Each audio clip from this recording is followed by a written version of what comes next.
Bulletin का आगाज करते हुए आपको बताएंगे कि आईएमएफ की मैनेजिंग डायरेक्टर क्रिस्टालिना जॉर्जिएवा ने कहा है कि पाकिस्तान को नुमाया मुश्किलात का सामना है। आपको बताते चलें कि आईएमएफ की एमडी ने कहा है कि पाकिस्तान को इक्तिसादी मुश्किलात का सामना है। आईएमएफ की मैनेजिंग डायरेक्टर क्रिस्टालिना जॉर्जिएवा ने कहा है कि पाकिस्तान को नुमाया मुश्किलात का सामना है।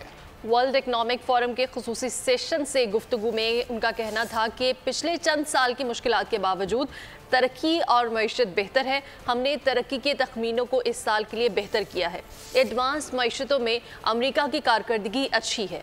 माली खसारे पर काबू पाना, महंगाई में कमी लाना और ताउन के लिए मज़ीद रास्ते तलाश करना तरजीह है। पाकिस्तान के हालिया मुआशी इशारे जो हैं वो मुस्बत है। और आपको बताएं कि IMF की मैनेजिंग डायरेक्टर ने कहा है कि महंगाई में कमी और ताउन के लिए मज़ीद रास्ते तलाश करना तरजीह है।